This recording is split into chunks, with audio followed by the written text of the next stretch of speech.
Muy bien, estoy atento al ingreso eh, de más participantes. De lo contrario, iniciamos, si les parece, en unos 2 minutos más máximo de espera.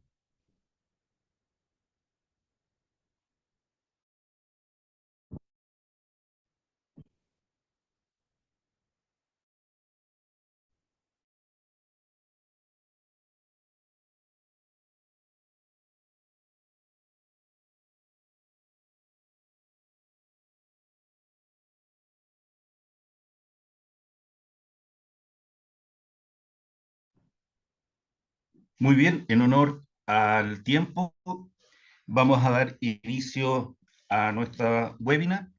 Desde ya agradecer la asistencia de quienes están conectados y esta charla va a ser grabada para que quede a disposición de las propias comunidades educativas, que finalmente es el propósito de, de esta instancia.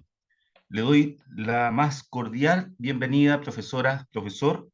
Veo que se siguen ingresando junto con saludarles y esperando se encuentren bien, en nombre de Trihuela Institute y ATE, Fundación Trihuela, una vez más queremos darle la más cordial bienvenida a cada uno de ustedes y agradecer a vuestro interés por estas instancias, estos espacios tan enriquecedores para quienes nos dedicamos al mundo de la educación. El taller online, Entre pizarras y conflicto, orígenes, causas y desafíos de la violencia escolar. En él vamos a analizar las causas subyacentes de la violencia escolar y aquellos factores que contribuyen de manera directa a la violencia dentro de los entornos educativos, a través de un diálogo constructivo entre dos importantes y relevantes actores que tenemos hoy día en pantalla. Uno, desde la cátedra, profesor universitario, formador de docentes, y el otro, desde la experiencia práctica y concreta del liceo. Ya diré más antecedentes. Buscaremos que ambas perspectivas se resignifiquen y se enriquezcan abordando y proponiendo intervenciones exitosas, tanto a nivel individual como institucional. De tal manera que van a debatir sobre las estrategias más efectivas de prevención y mitigación, que no nos cabe ninguna duda, será un espacio de aprendizaje, superación y reflexión pedagógica que juntos construiremos. Para ello, contamos entonces con la participación, decía, de dos destacados facilitadores de vasta experiencia y el contacto directo de la convivencia escolar en el contexto educativo, y a quienes desde ya agradecemos vuestra colaboración en este espacio. En primer lugar, presentar al destacado y reconocido psicólogo Luis Alaman Rodríguez, doctorando especialista en convivencia escolar y neurociencia, con más de 30 años de experiencia en el ámbito educativo, donde nos va a dar sin duda un marco referencial importante, interesante y actualizado sobre este tema. Y nuestro segundo invitado es el profesor Ismael Maquiavelo, magíster en educación con 12 años encargado de convivencia escolar en el Liceo Comercial de Tomé, liceo de alta vulnerabilidad. Sin más preámbulos, dejo la palabra para que pueda exponer el profesor Luis Alaman Rodríguez. Bienvenido, profesor Luis. Lo escuchamos.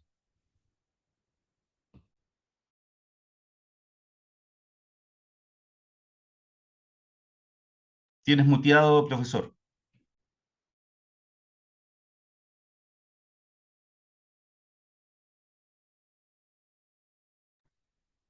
Ahora sí. A ver, ahora Ahora sí. sí. Excúsenme la inexperticia en estos temas. ¿Por qué me declaro un analfabeto digital? Bueno, yo también agradezco la invitación, eh, tanto a la, a la fundación como al profesor que comparte conmigo esta presentación, a ti, César, y a los que se hayan incorporado, sean pocos o muchos, son los más interesados en este tema. Particularmente hay una estudiante de psicología que se encuentra presente, que es María Arcaya. Eh, es una persona, yo creo que va a ser una excelente profesional. Ella es una excelente profesional en formación y ojalá que se dedique a estos temas de violencia escolar, que bueno, este evento lo hemos denominado entre pizarra y conflictos, la violencia escolar, y partimos con una frase: por un mundo donde seamos socialmente iguales, pero humanamente diferentes, y es en esa humanidad donde nos reconocemos lo diversos que somos, que optamos por una libertad de reconocimiento del otro y el respeto hacia el otro, un tema que el profesor va a abordar más adelante.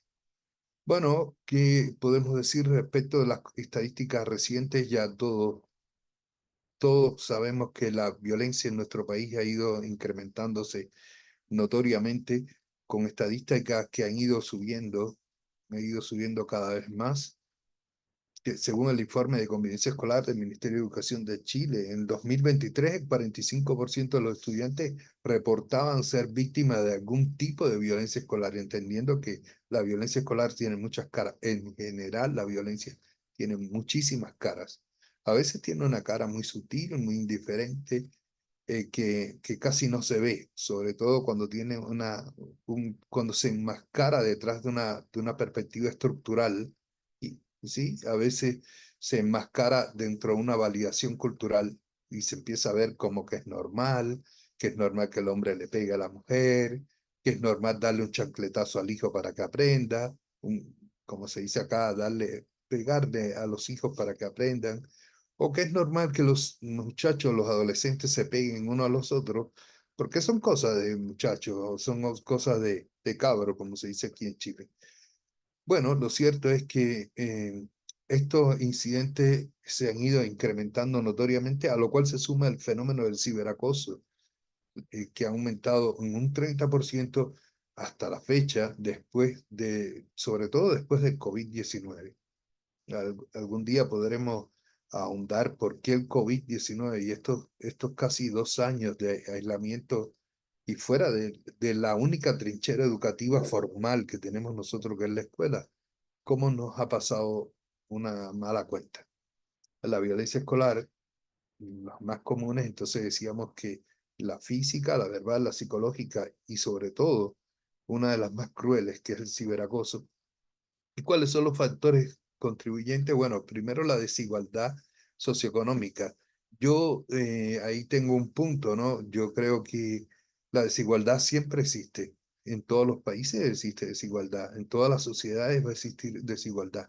El tema es cómo se gestiona políticamente la desigualdad y cómo se gestiona desde el contexto educativo la desigualdad.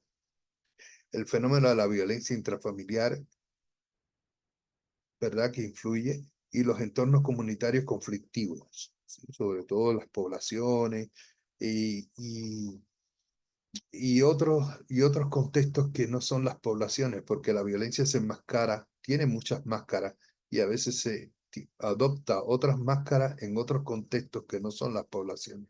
Y en la violencia en el barrio alto tiene otra cara, así como la drogadicción tiene otra cara, pues la violencia también tiene otra cara. El gran problema de nosotros es que hemos ido normalizando la violencia directa. Aquí me quiero detener un momento en la triada propuesta por Johan Galtung, en que se mira la violencia desde 3 puntos específicos. Está la violencia estructural, esa que viene, viene asimétricamente condicionada desde las estructuras de poder, no solo desde las estructuras gubernamentales, desde un Estado, etcétera, sino también dentro de la familia. También está la violencia como la violencia cultural, que es cuando ya se empieza a validar, cuando ya nosotros lo empezamos a ver todos los días, pero todos los días, al menos hay 3 fallecidos, pero de una manera espectacular como hace 10 años en Chile no se veía. Y está la violencia directa, que es la que uno más ve en el colegio, ¿verdad? Esta violencia tiene un impacto en el rendimiento académico que es tremendamente importante. ¿Mm? Bueno, no solo en la víctima, sino también en el victimario. Detrás de del victimario también hay una historia, también hay un problema de autoestima académica, muchas veces hay una historia de maltratos también. Y por eso la invitación siempre, desde la gestión de la convivencia escolar, desde la buena gestión de la convivencia escolar, no incluye la exclusión, valga el lenguaje enrevesado, no está incluida la exclusión del victimario, porque víctima y victimario se encuentran ellos enlazados en una dinámica bastante dialéctica y bastante, digamos que es casi como un matrimonio mal llevado, pero en el cual ambas partes están comprometidas y ambas partes están dañadas. Y tiene efectos a largo plazo, ¿verdad? Tiene consecuencias a largo plazo y que pueden llevar a trastornos mentales, ¿sí? Como la depresión infantil, que tiene muchas máscaras también. La depresión infantil no se presenta en forma de llanto frecuente, sino en forma de agresividad. La ansiedad y los trastornos del estrés postraumático, que es un tema que pudiéramos eh, analizar más adelante. En el caso de la depresión, yo traje dos casos que son emblemáticos en Chile. En 2023, una estudiante, Camila, de 15 años de Valparaíso, se quitó la vida tras ser víctima de acoso, pero constante, por parte de sus compañeros de clase, y ellos la insultaban, y la insultaban solo porque tenía buenas notas. Camila era una chica disciplinada, tenía muy buenas notas, se preocupaba por estudiar, y bueno, fue insultada, humillada constantemente y a tal punto que se quitó la vida. Y Felipe en el 2024, un adolescente de 16 años de la ciudad de Concepción, bueno, este chico sufrió ciberbullying y bullying físico, ¿sí? Violencia física dentro de la escuela.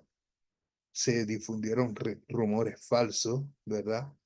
Eh, Se le acusó de acoso, se le acusó de acoso, que casi como una cosa perversa hoy en día. Se difundieron muchas imágenes de él y el chico se vio entrampado en una dinámica bastante perversa hasta que él optó por quitarse la vida. No sé si optó es la palabra más adecuada porque en el suicidio no es una opción como tal. No hay una conciencia de la pulsión de muerte, ¿no?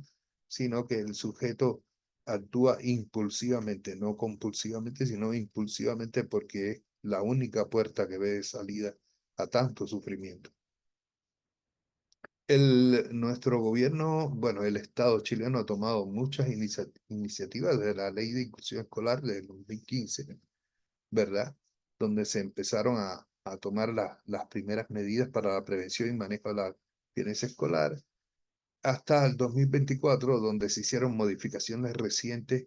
Ahí el profesor ayudará un poco para ver cómo se está llevando a cabo estos programas a la modificación de la ley y cómo estamos en el proyecto de ley Aula Segura y cuáles son las contradicciones que tiene el proyecto de ley Aula Segura. Bueno, pero lo cierto es que las instituciones bueno, deben tener, por ley, deben tener protocolos de actuación rápido, deben capacitar obligatoriamente a los docentes y al personal educativo y elaborar medidas muy específicas y muy claras para la prevención. Pero ahí en conversaciones con los profes, uno, bueno, uno ya sabe, porque ya llevo años en esto, en investigación en este tipo, ya sabemos que a los profes, una cosa es la ley y otra cosa es el aterrizaje de la ley en en el terreno, llevarla a cabo. Existen programas escolares, porque también nosotros trabajamos con niños, hemos trabajado en distintas comunas, donde se trabaja directamente con los adolescentes para la sensibilización y formación en habilidades socioemocionales, ¿verdad? Y la evaluación de la efectividad, existen informes de la Superintendencia de Educación que indican una reducción del 20% de los casos reportados de violencia escolar desde la implementación de estos programas en el 2023 y 2024. El gran problema es el impacto que tienen, ¿sí?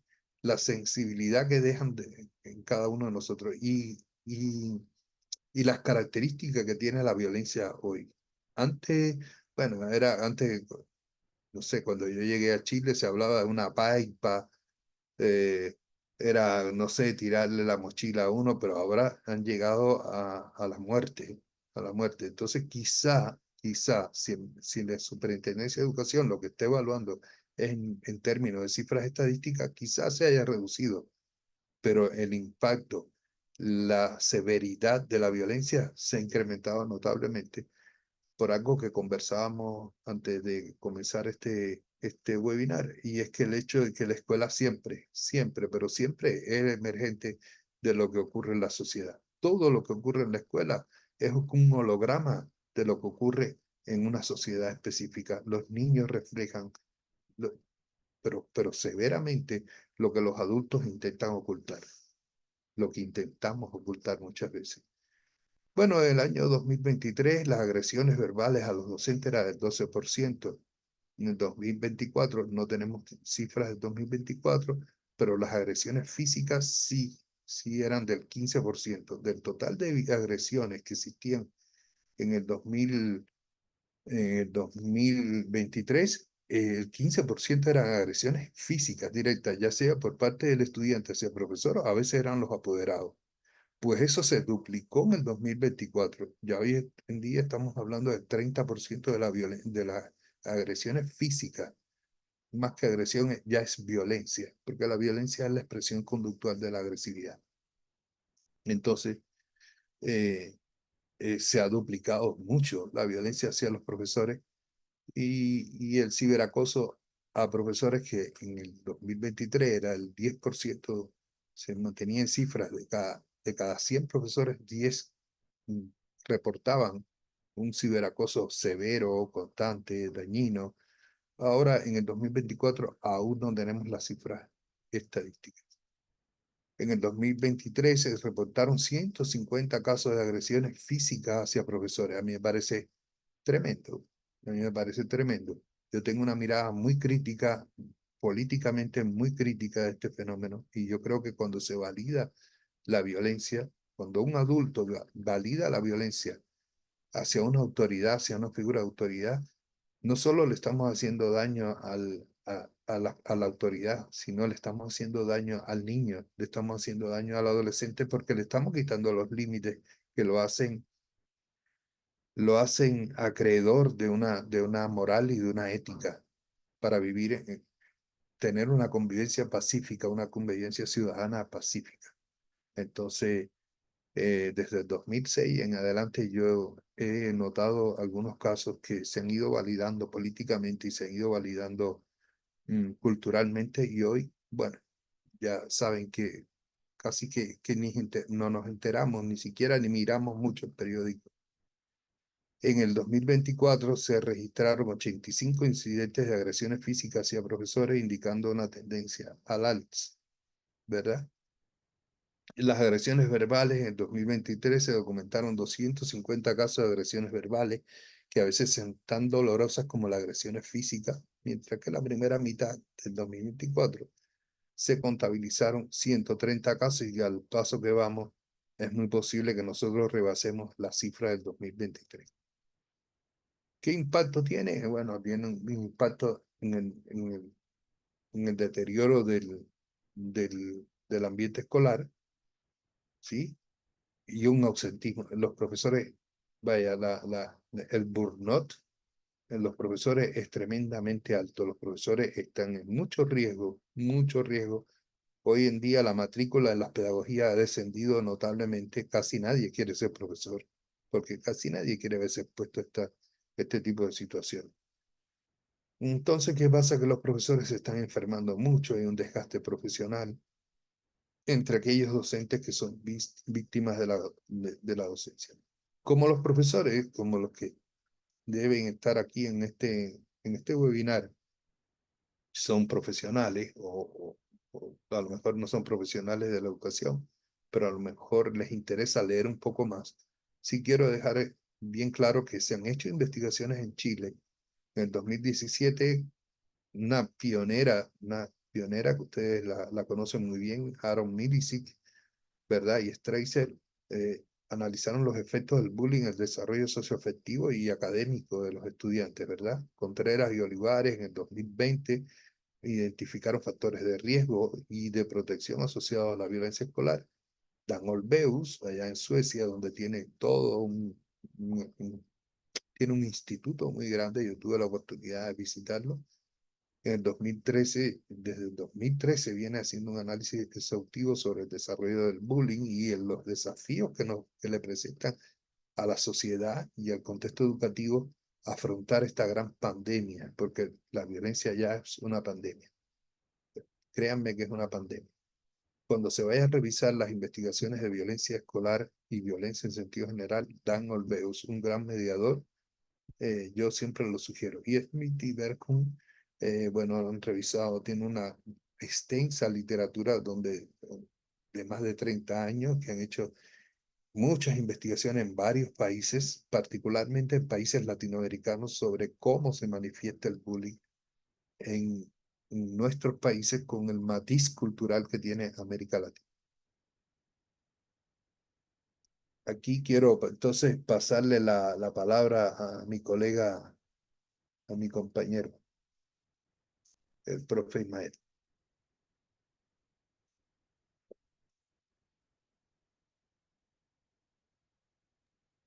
Muchas gracias, Luis. Primero que nada, agradecer la invitación de la Fundación.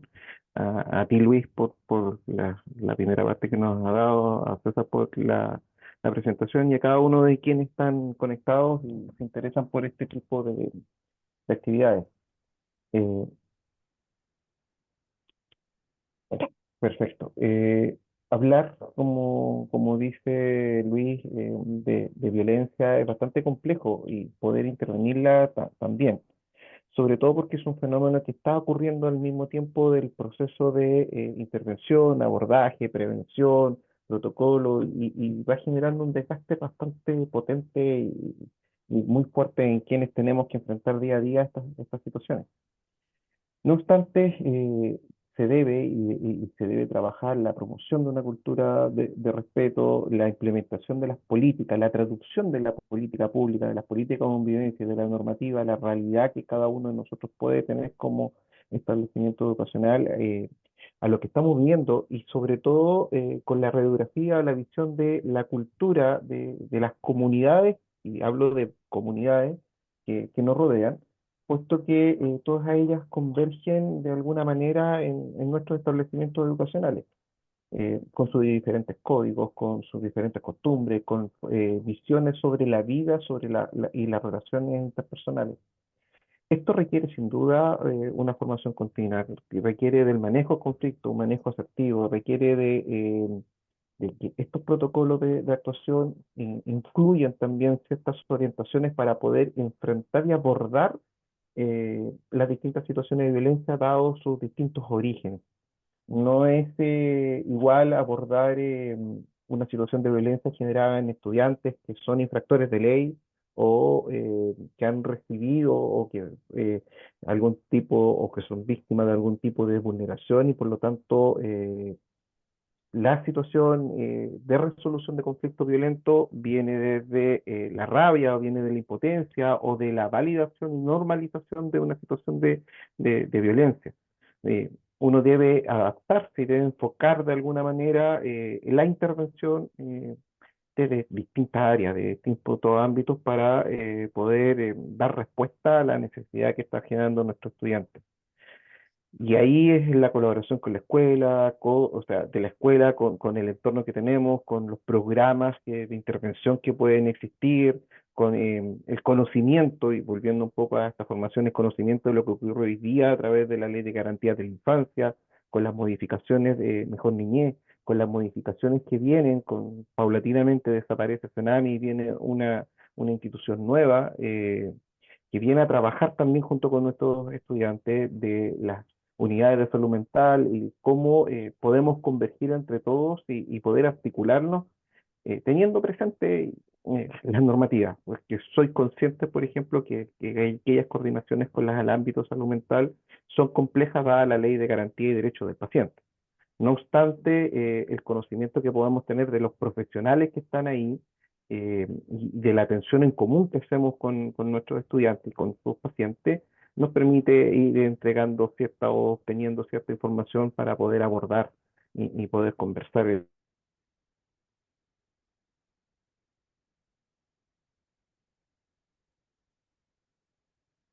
Avanzar a la siguiente, por favor, Luis.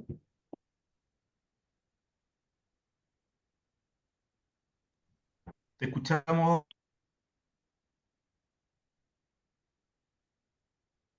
Déjame, profesor Ismael. Sí, sí, sí. Lo que pasa es que le está solicitando a Luis si podía avanzar la presentación de la diapositiva. Él está compartiendo. es que se había dejado de compartir. No, no, se está compartiendo. Mientras Luis ve eso, lo que viene a continuación tiene que ver con la construcción de esta cultura de convivencia teniendo en No cuenta sé si se estos ve ahí, elementos. Ismael. Se ve No, ahí. no, no, por lo menos yo no la veo, veo la primera diapositiva. A ver qué pasa. Mm, Voy a dejar de compartir y compartir nuevamente. Ya.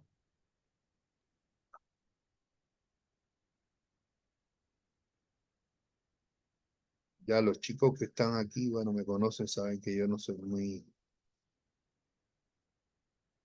Bueno, de paso saludar a los estudiantes de psicología que están acá y muy bueno que los estudiantes de psicología se preocupen por estos temas, porque la salud mental, la prevención de la salud mental se juega en el campo de la educación. La conformación de los valores del ser humano, todo el futuro del ser humano se juega en el campo de la educación. Por eso es tan importante la labor que hacen los educadores. Ahora, no sé qué pasa, no sé. Ahí lo logras ver, Ismael. Sí, sí, sí, avanza a la siguiente. No, déjala así en última instancia.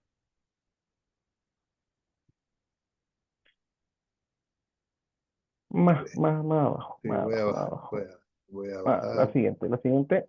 eh, Aquí, Ahí está. Sí, sí, por último, déjala así para que no nos compliquemos aquí con la está. presentación. Perfecto. Gracias, Lee. Le pido disculpas a quienes están conectados. Uno de los primeros elementos, y esto es muy y lo que me ha pedido la Fundación también, muy de la práctica de estos 12 años como encargado de convivencia en un establecimiento que ha presentado muchas dinámicas y que hemos tenido que enfrentar también procesos bastante complejos. Y hoy día, como establecimiento, vamos al revés de lo que se está viendo en la sociedad. En alguna época sí vimos situaciones de violencia muy complejas. No les voy a negar que incluso aquellas situaciones de violencia con posibilidad de porte de algún tipo de indumentaria para poder defenderse, muy de lo cultural, y ya estamos en una institución muy tranquila, ya, que ha logrado gestionar aquello. Lo primero que entendimos es que existen estas contradicciones y tensiones entre los lineamientos, entre la realidad. Si puedes retroceder, por favor, Luis. Gracias. Ya que colisionan con la expectativa y con lo que nosotros queremos o deseamos realizar. Sin duda, lo primero que se nos viene al momento de tener que enfrentar un protocolo, tener que enfrentar una actividad o hacer acciones de prevención, es que la violencia desaparezca por completo. ¿Ya? Y es lo ideal. No obstante, aquello no ocurre, producto de lo que nos decía Luis, que somos el reflejo de la comunidad y de la sociedad que nos rodea. Nuestros alumnos son la expresión de lo que ocurre en sus familias, de lo que ocurre en sus hogares. Entender que estas contradicciones y estas tensiones también nos pueden afectar y pueden afectar la gestión diaria que nosotros realizamos. Por lo tanto, tener que buscar aquellos elementos que nos permitan conciliar estas contradicciones, que van desde la teoría, desde la normativa, hacia esta reflexión, y ir poniendo esos elementos sobre la mesa al momento de intervenir. Hay, hay en la ley de violencia escolar, en la ley de aula segura, dos visiones sancionadoras y democráticas. Hay una visión formativa en la política nacional de convivencia escolar. Hay publicaciones por parte, por ejemplo, de las intervenciones que hace la Superintendencia de Educación, que tiene estas dos funciones, una formativa y una sancionatoria, y cómo se ha privilegiado de alguna manera la función sancionatoria y que hace que los establecimientos educacionales también respondamos a aquellas fiscalizaciones. ¿Cómo superar todo aquello? Y algo que a nosotros nos ha resultado es el por qué. Ya, expresar de manera adecuada, pero también atingente a quien tenemos al frente, de por qué se están tomando las decisiones que se están tomando. Eh, ¿Por qué tenemos la obligación de hacer ciertas acciones? ¿Por qué tenemos que trabajar de esta manera? ¿Por qué debemos hacer esta mediación? ¿Por qué debemos, en el caso nuestro que tenemos adolescentes, hacer la denuncia frente a ciertas situaciones y ir trabajando en ese contexto un área formativa y ir explicándole, ir acompañando al estudiante y en la medida que se pueda también a la familia de por qué estamos trabajando como estamos trabajando? Para que ellos puedan entender, puedan comprender lo que está ocurriendo y puedan asumir también de alguna manera que no es el colegio contra la familia, que no es el colegio contra los estudiantes, sino tenemos que trabajar juntos frente a un sistema. Lo otro que es relevante, muy relevante, es que las decisiones, no utilizarlo, lo voy a decir suave, la cucoterapia, en cuanto a que si tú tienes este comportamiento te va a ocurrir esto y esto y esto, etcétera. Ser muy realista. Ahí la presentación dice no te voy a mentir, como si lo estuviera diciendo a los estudiantes. Mira, el sistema funciona de esta manera, va a ocurrir esto, puedes perder tiempo, ya esto no vale la pena, yo estoy obligado a hacer a tomar esta decisión, a hacer esta acción, que nos va a traer a todos estas consecuencias.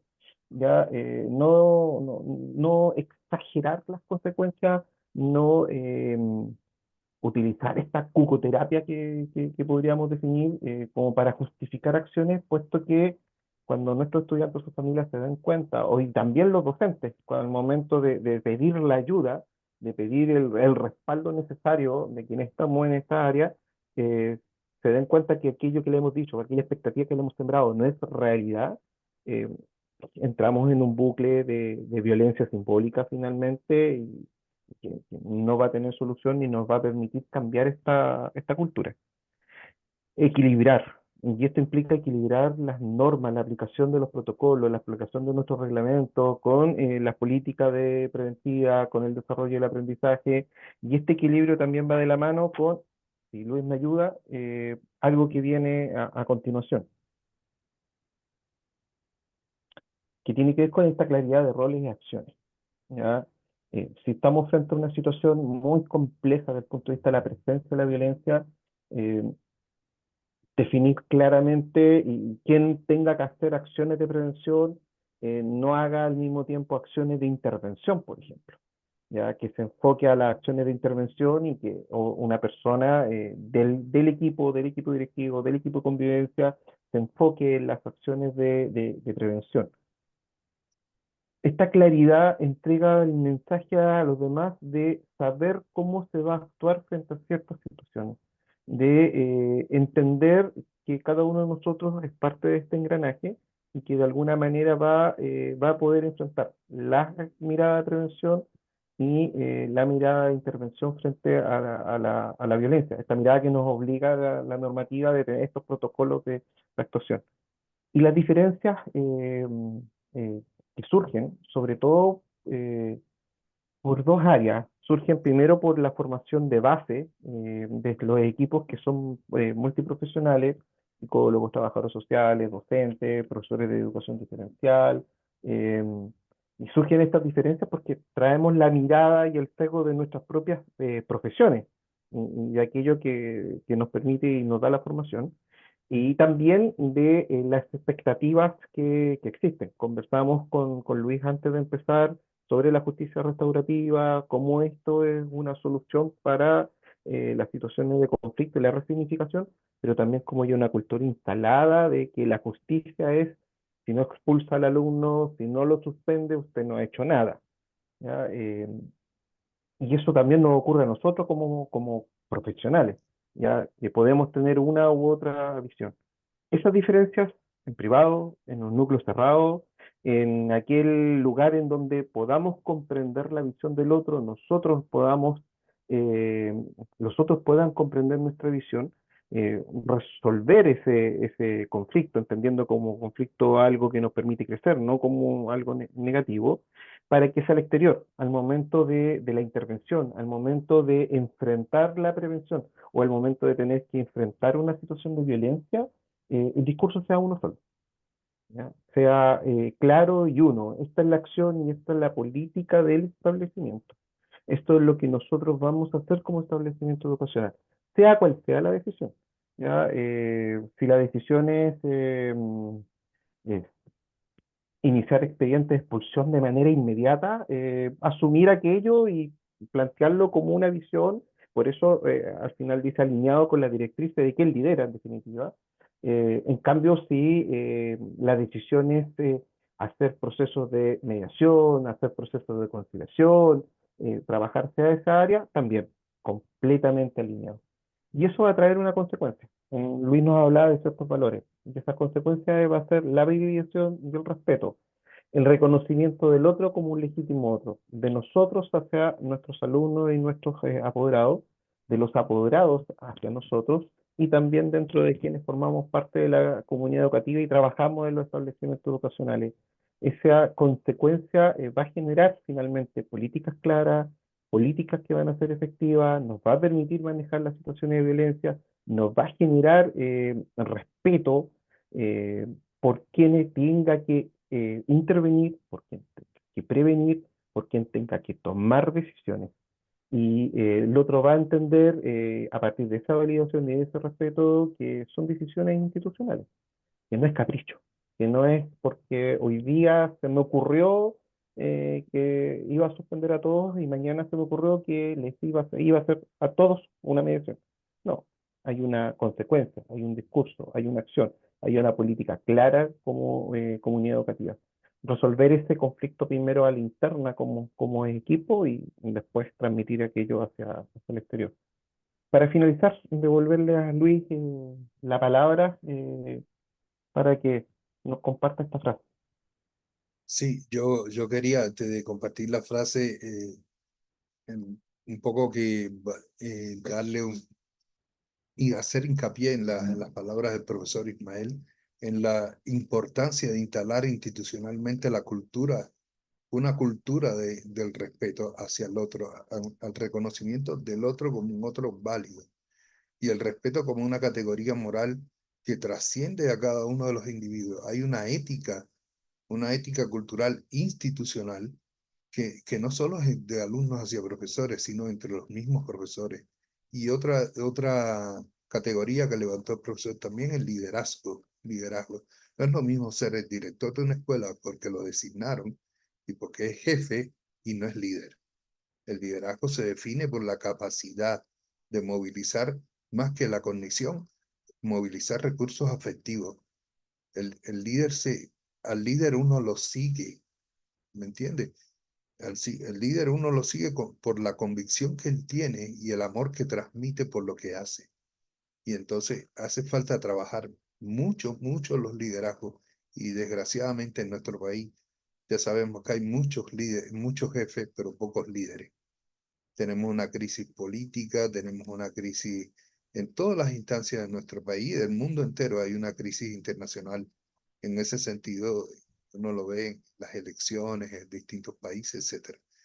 Entonces, instalar la validación del otro y la cultura del respeto como algo que trascienda a las individualidades que están interactuando en un espacio, mm, en un espacio determinado, ya sea la familia, ya sea la universidad, ya sea el colegio, etcétera, para instalar una cultura de paz, porque lo que se obtiene con violencia, decía Mahatma Gandhi, solamente se puede mantener, como ya lo hemos visto en algunos países, solamente se puede mantener con violencia. Si no es con la violencia, no se mantiene. La violencia es el miedo a los ideales de los demás. Detrás de esa violencia que expresa ese niño hacia otro, detrás de esa gestión que él tiene que hacer por buscar a los compinches, que es la triada también, de otra triada que interviene en la violencia para poder imponer la ley del silencio en la víctima del bullying. Hay mucho miedo. Hay un niño que también tiene mucho miedo. Detrás de un adulto que ejerce mucho la violencia también tiene mucho miedo. La violencia es el miedo a los ideales de los demás. Así que muchas gracias, Muchas César. gracias a usted, profesor Luis, y también al profesor Ismael por lo claro, lo preciso, pero lo profundo de lo que han planteado con respecto a este tema y lo urgente también de poder abordarlo, como decía el profesor Luis, desde el punto de vista de la prevención en la salud mental.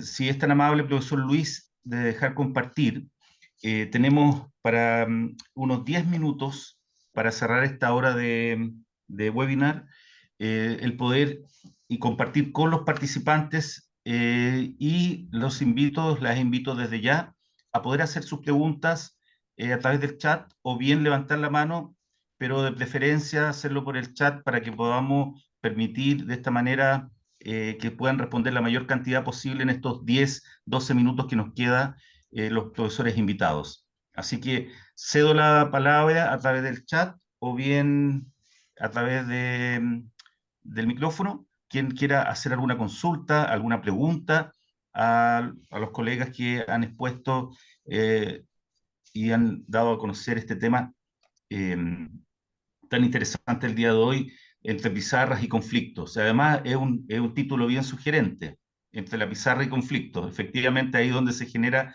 la dificultad es mayor de quienes están diariamente con los estudiantes y que trasciende, por cierto, también las propias aulas.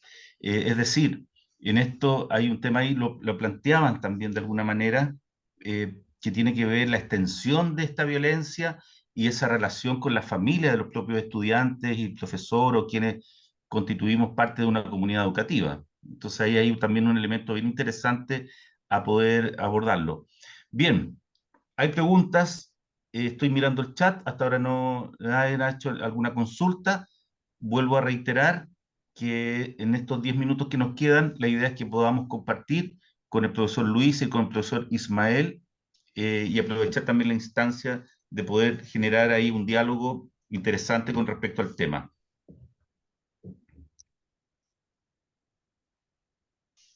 Desde ya, las o los invito a quienes están aquí presentes. Sí, yo tengo una consulta, profesor Ismael, si me lo permiten. Voy a partir, ya que están un poco tímidos, un poco tímidas los asistentes.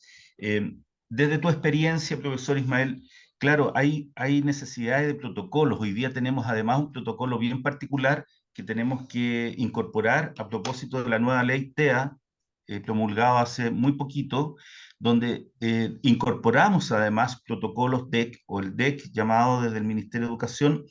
¿Cómo, cómo convive el tema de la violencia y el tema de aquellas consideraciones, en este caso, de un diagnóstico de un estudiante TEA?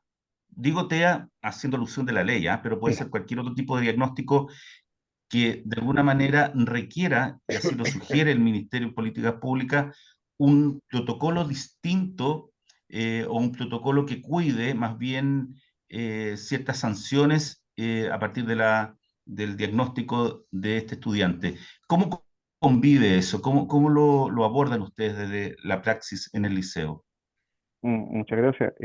Bueno, nosotros empezamos con los protocolos desde que salieron los primeros lineamientos del ministerio y tuvimos que hacer los ajustes a propósito de la ley TEA y de lo que la superintendencia nos ha definido y nos ha solicitado.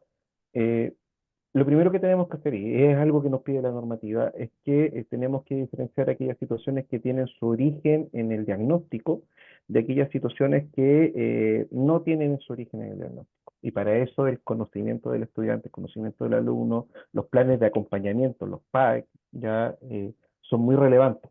porque ahí nos va a permitir saber qué es lo que está ocurriendo, anticiparnos a aquello que hay pilladores que puedan existir, estar atento a cualquier situación y hacer la prevención rápida. Eh, Hay un estudiante con ciertas características que frente, por ejemplo, a la presencia de globos se puede descompensar y puede generar una situación de violencia, hacer las adecuaciones suficientes y necesarias para que aquello ocurra.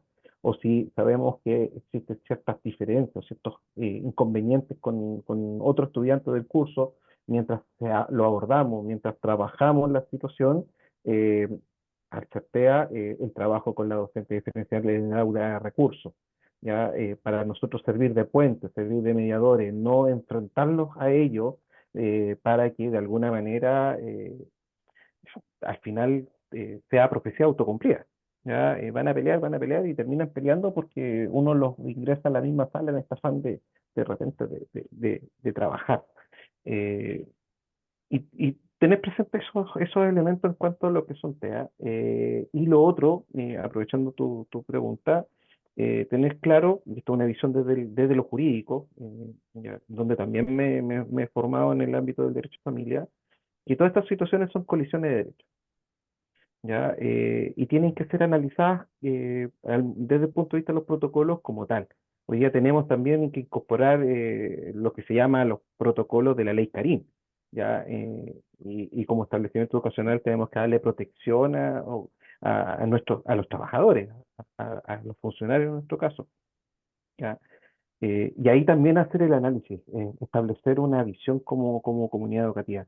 Eh, y frente a esta colisión de derechos, derecho a la integridad física, derecho a la educación, el derecho que tiene el docente de trabajar en un ambiente libre y que está consagrado en el estatuto docente, en el caso del asistente de educación también está consagrado en la normativa, el derecho del alumno también que tiene que es libre de violencia, que también está consagrado en la norma, ¿qué vamos a privilegiar? ¿Ya? ¿A qué le vamos a dar mayor importancia? Y ese privilegiar en esta colisión de derechos nos va a permitir también ordenar las acciones que vamos a realizar y poder explicarle también a nuestros apoderados y a nuestros estudiantes que nosotros privilegiamos, por ejemplo, el derecho a la educación como derecho más importante. Por lo tanto, nuestras acciones van a ir enfocadas de intervención hacia esa área. En cambio, si nosotros privilegiamos la integridad física y psicológica como derecho mucho más importante, ya vamos a adoptar medidas de resguardo hacia ese derecho y por lo tanto vamos a empezar con nuestras acciones primero ahí, primero en ese ámbito. Y de esa manera también esta coherencia, esta claridad en los roles y como consecuencia lo que hablábamos delante de esta validación y respeto que se genera entre todos los quienes formamos la comunidad. Yo quisiera agregar algo más ahí. Sí, por favor, Eh, profesor. pensar la invitación desde hace más de 5 años. La invitación constante al Ministerio de Educación es repensar la educación en Chile. Repensar que educar también incluye, no es instruir. Primero, no es instruir. Es mucho más que la materia que, como bien se dice en Chile, se pasa, como si se entregara, como si en el solo acto de pasar algo y entregar algo implicara que el otro lo recibe. Cuando el aprendizaje es una construcción compleja, difícil, y que se priorizara otras categorías. Una cosa es el diagnóstico y otra cosa es el pronóstico. No quedarnos con el diagnóstico, sino ver las potencialidades que tiene ese chico, esta chica, como una estudiante que tenemos aquí ahora en este seminario, en este webinar, hay una estudiante de psicología con un diagnóstico de TEA, con descompensaciones severas y con una resiliencia tremenda, tremenda que yo la admiro mucho, ella sabe que yo la admiro muchísimo, porque cada vez que se cae, se levanta, pero cada vez con mayor esfuerzo y con tremendo esfuerzo, ya va en segundo año de la carrera de psicología con un muy buen rendimiento académico. Entonces, eso es porque se ha trabajado una categoría de valor y una categoría de personalidad que es la resiliencia, esa capacidad de salir adelante y no solo afrontar las dificultades, sino salir fortalecida a partir de la superación de esas dificultades. Entonces, yo creo que hay que incorporar en la educación, en el currículo nacional, otras cosas, como en otros países donde se empieza la enseñanza de la materia como tal, se empieza en tercero básico, segundo, tercero básico, en Japón, en Suecia, Dinamarca, se empieza en tercero básico, porque los primeros años se dedican a fortalecer categorías que son esenciales en la personalidad del ser humano para darle acceso a eso que se llama la condición humana. Muy bien. Profesores, nos quedan un par de minutos y hay dos preguntas que yo quisiera hacer que están en el chat, una de Claudia Rodríguez y la otra de María Arcaya. La primera, quisiera pedirle, profesor Luis, si usted es tan amable de dar su opinión brevemente, y la segunda, que ambos dejo abierto para ver si podemos responderle de manera satisfactoria a Claudia. Eh, María Arcaya señala, profesor Luis, desde su experiencia, ¿qué opina sobre el trabajo que se hace en las escuelas con respecto a las intervenciones psicológicas? Si se logra los psicólogos educacionales abarcar estas necesidades de la población estudiantil y disminuir efectivamente los niveles de violencia, y que los protocolos tienen acceso los psicólogos educacionales, y dar los agradecimientos a la participación. Eh, Me gustaría si nos puede brevemente su opinión con respecto al rol que actualmente los psicólogos aportan en la comunidad educativa en el marco normativo, me imagino, a través del PIE o a través de los equipos psicoeducativos donde pueden aportar. Lo escuchamos. Esa es una inquietud tanto de María como de Victoria. Aquí estaban mirando el chat también, la mirada de la educación y particularmente desde la perspectiva de la psicología educacional. Yo creo que estamos al debe. Yo creo que estamos al debe tanto en la formación de pregrado de los psicólogos, donde la psicología educacional sigue siendo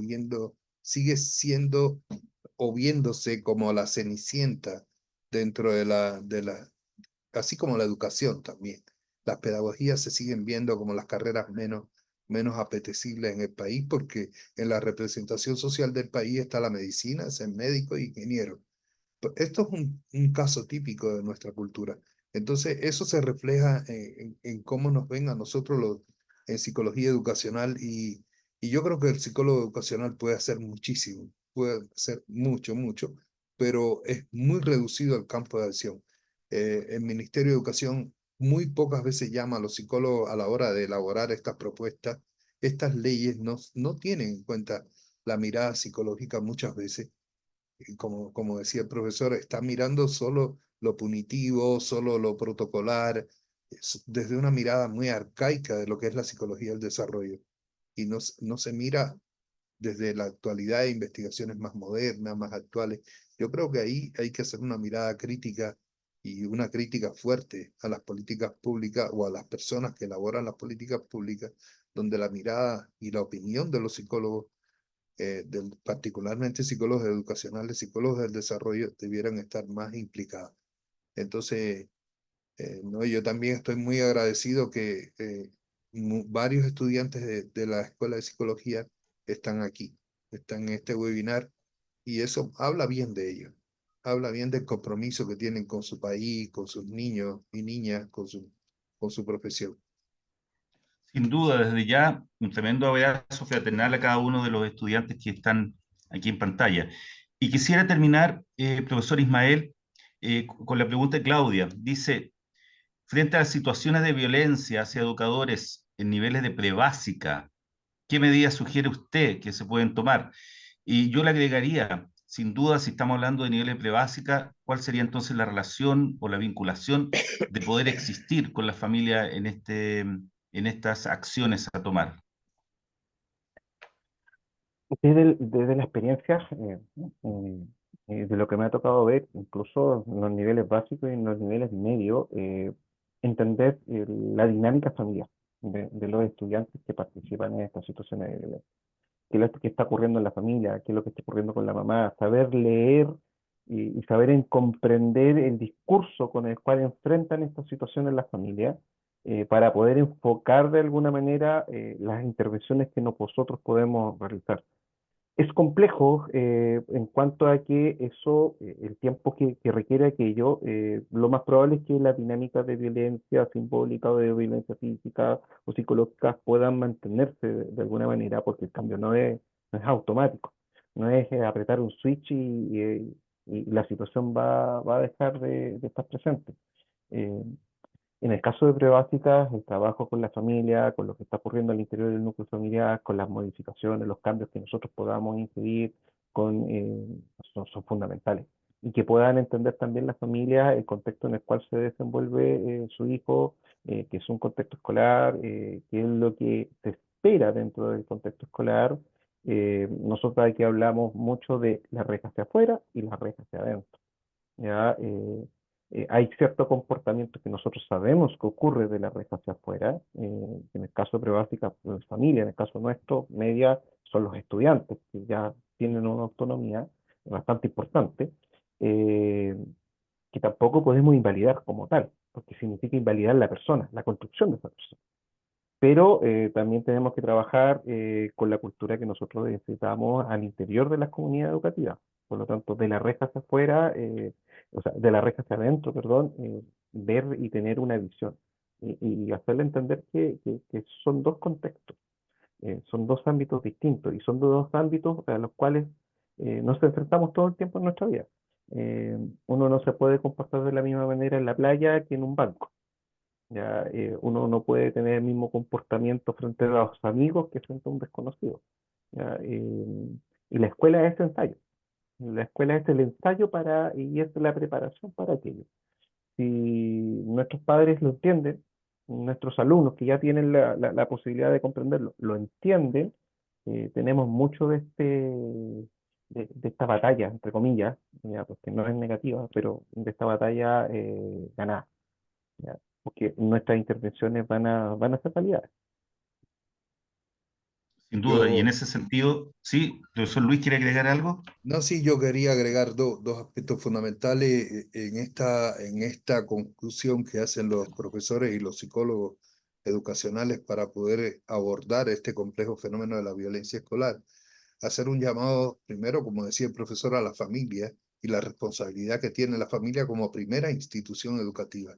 Dígase lo que se diga y quien sea quien lo diga, la familia sigue siendo la primera institución donde el niño sí o sí aprende, entre otras cosas, formas de gestionar sus conflictos a través de un fenómeno que se llama socialización primaria y luego la socialización secundaria. El niño lo va a reflejar. Y otro llamado a la clase política, a, a los medios de comunicación, a apoyar a los profesores, porque cuando un político valida la violencia, la está validando también adentro de las casas de nosotros, la está validando al interior de una institución.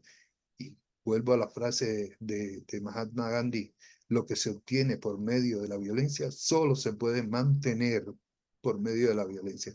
Entonces, no a los discursos, a veces son muy atractivos. Sí, uno mira a Bukele y desde aquí miramos Bukele y sí, es verdad que ha logrado descender las cifras de delincuencia de manera drástica. El gran problema es si eso va a perdurar en el tiempo, si detrás de eso hay un proceso educativo, un proceso de rehabilitación, no lo sabemos.